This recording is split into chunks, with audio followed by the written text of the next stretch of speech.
The episode 3 begins with the same romantic scene. Due to the train's jolting, the hero is holding onto Bom. Bom looks into his eyes, and something clicks in her memory. She realizes he's the same man she saw before. The hero asks if she's hurt. Bom says she's fine. Just then, Bom spots a man standing in the crowd. It's the same man with glasses, the lawyer, who was with Se-jin at the station. Bom shouts, "There he is. The man who was with Se-jin." The hero immediately turns around. He pushes through the crowd, reaches the man, and puts his hand on his shoulder. The man with glasses turns around and is shocked to see the hero. The hero and his old enemy, the lawyer, come face to face. He recognizes the hero and says, "Son Jae-gyu, you're alive. I've been looking for you for 10 years. This is the same man the hero beat up in his school days." The hero's reaction is hilarious. He doesn't recognize him at all. He asks, "Who are you, and where have I seen you before?" Bom intervenes and asks, "Where is Se-jin? Where did you take her?" The hero angrily demands to know Se-jin's whereabouts. The lawyer adjusts his coat and makes a big revelation. He says, "I'm Se-jin's older brother." Hearing this, both the hero and Bom are stunned. The man they thought was a kidnapper or an online boyfriend turned out to be Se-jin's own brother. He explains that Se-jin didn't run away from home, he was taking her back home, and he had already informed their parents. This means Se-jin is safe, just under the strict control of her family. The next scene is at night. The three of them are returning in the hero's jeep. Han-geol is very embarrassed. He says, "Sorry, I thought Se-jin was going to a stranger's house, so I got scared and troubled you all." Bom reassures him, "Don't apologize.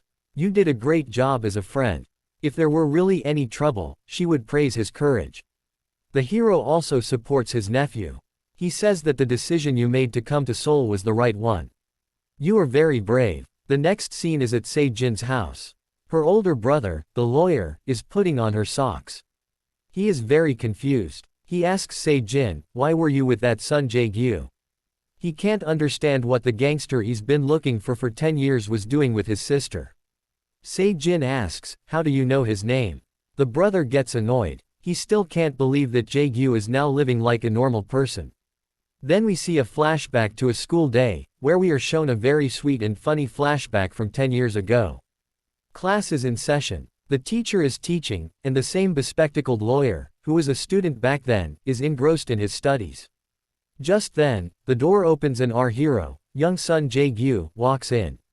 He's not carrying books, but a small child. This child is none other than his nephew, Han-geol.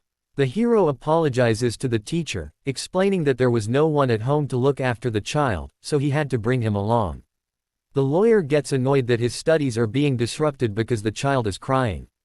The hero tries to quiet the child, but he won't stop. Then the hero goes to the bespectacled boy and says, "You're good at studying, maybe you can handle a child too," and forces the child into his arms. Amazingly, the child immediately quiets down in the studious boy's lap. The whole class applauds. This is the moment that the lawyer remembers the hero for to this day. There's a short scene of the hero's locker where a lot of money is kept. This shows that even at that young age, the hero was juggling studies, work, and the responsibility of a child. The scene returns to the present. The three of them are driving back in the car. Bom is judging the hero. She thinks this man is strange. Sometimes he seems like a thug, sometimes a martial artist. She asks, "Why was that man looking for you for 10 years?" The hero brushes it off. "Never mind, I don't care." The hero says it will take 5 hours to get home and it's a 400 kilometers journey. Han-geol, sitting in the back, wakes up and says he's very hungry and tired. The hero decides that traveling at night isn't a good idea. They should stop here. The three of them arrive in a hotel lobby. Han-geol sits in the lobby and messages Se-jin. Se-jin replies that her brother has taken her phone. They're in a Romeo and Juliet situation. Meanwhile, the hero and Bom are at the reception desk. The receptionist says that all the rooms are booked because it's the weekend. Only one room is available, a family room with one double bed and one single bed. Bom, surprised, says, "We're not a family. How can we stay in one room?" The hero is very practical. He says the only goal is to sleep. Taking separate rooms would be cheaper, and we don't have any other option. He tells the receptionist, "We'll take that room." Bom can't believe she has to stay in the same room with this thug for one night. Bom is in shock, and the hero has already taken the key. They both arrive at the family room. But the sight inside surprises both the hero and the heroine. A heart is made of rose petals on the bed, and ducks are made from towels. Champagne is also there. Bom quickly starts removing the flowers. The hero, Sanjung-gu, is also feeling very awkward. They are both in a strange predicament. They argue about who will shower first. There's so much tension and awkwardness in the air that the hero starts doing push-ups on the floor like a madman to release his energy. The heroine stares at him. Then the heroine goes down to help him. They come very close to each other. Their breaths mingle. Their eyes meet. It seems like a kiss is about to happen. But then the hero jumps up in a panic and shouts at his nephew, "You take a shower first." Later, the hero is running on a treadmill in the gym. But his mind is still stuck on that romantic moment. Meanwhile, the hero's phone rings in the room. The name, "That Woman," appears on the screen. The heroine is furious seeing this. She wonders, who is this? An ex-girlfriend or someone else? She becomes curious and takes the phone to give it to the hero by the pool. There's a huge screen by the pool showing a shark movie. A child is playing in the water, but suddenly he starts drowning. The heroine sees him and shouts for help, running towards him. That's when the hero sees her.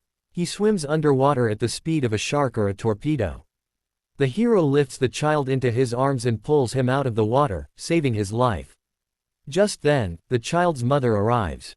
The child gets scared seeing the hero's intimidating face and muscular body and starts crying. He says, "That uncle is scary."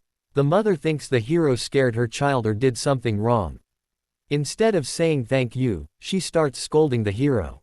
The hero stands there silently. He's used to people always seeing him as a monster or a thug, even if he's saved someone's life. He doesn't offer any explanation and starts to leave. Seeing the hero silently enduring the accusations, Bom remembers her old wound. Here, we learn what happened to her in Seoul. While Bom is teaching in class, a wealthy woman comes to the school and accuses Bom of having an affair with the woman's husband, the student's father. Bom says she's innocent, that she didn't do anything.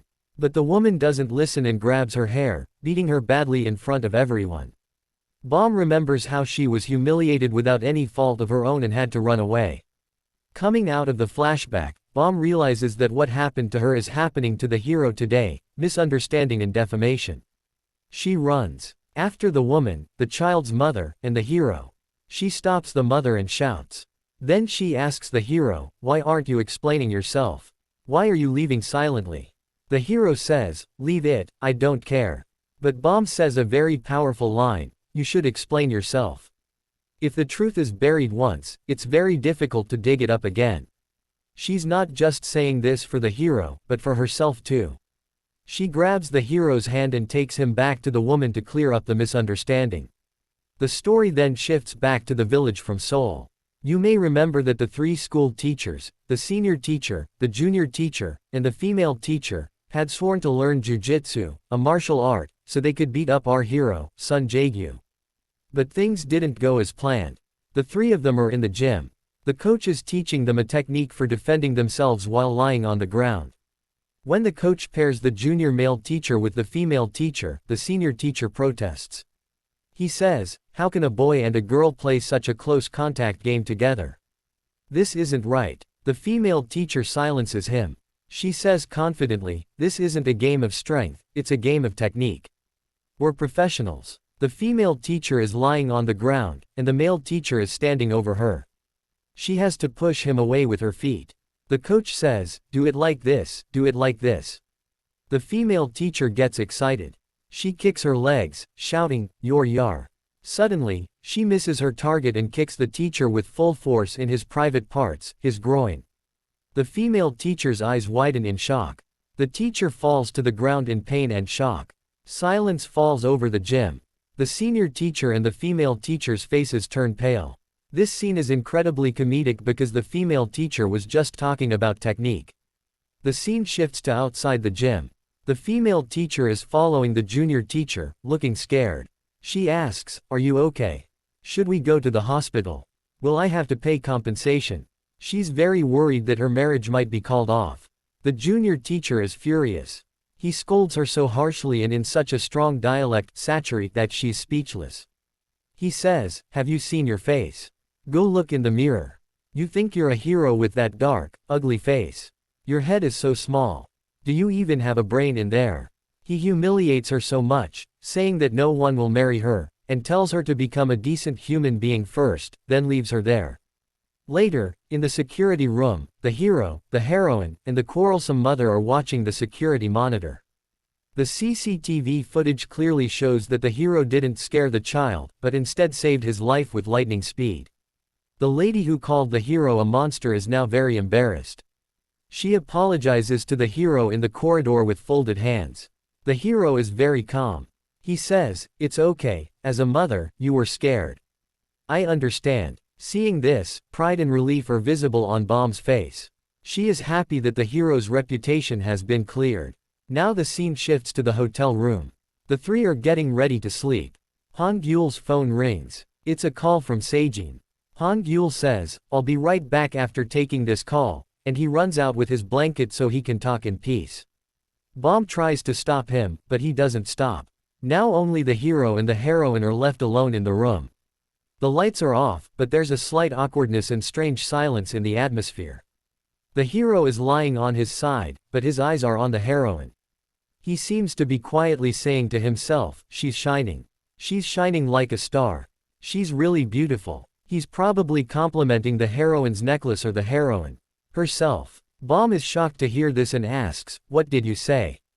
The hero gets flustered. To cover up what he said, he points towards the window and says, "Oh, I was talking about that tower. The lights of Seoul. Wow, what a shine. Seoul is Seoul, after all." He hurriedly turns over and pretends to sleep. The heroine understands that he's lying. But she doesn't say anything. Finally, Bom looks out the window at the Seoul Tower and thinks to herself. A big secret and emotion are revealed here. Bom wonders if he still doesn't remember who she is, or if he's just pretending. In reality, the hero is having vague memories from his childhood, but he's not entirely sure. Bom decides that perhaps it's better to remain unknown for now.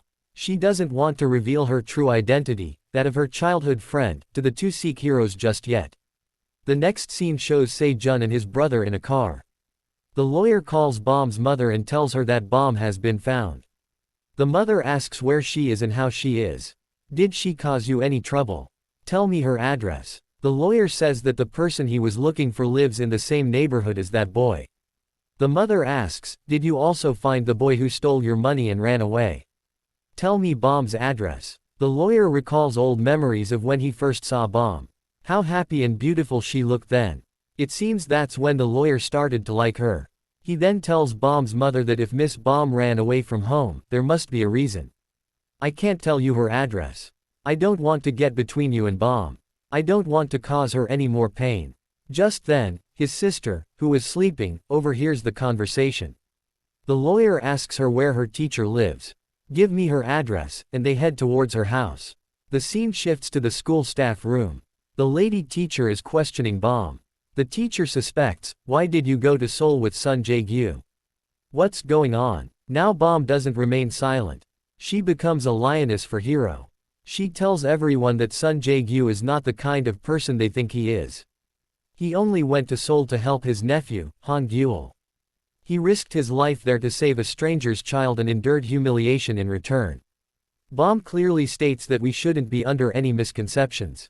The most surprising thing here is that even the senior teacher who hated hero starts defending him. He says, "Just think, a young man is giving up his youth and romance to raise a child, his nephew. If he were a bad person, why would he take on so much responsibility?" The teachers realize that hero is actually a responsible guardian, not a reckless thug.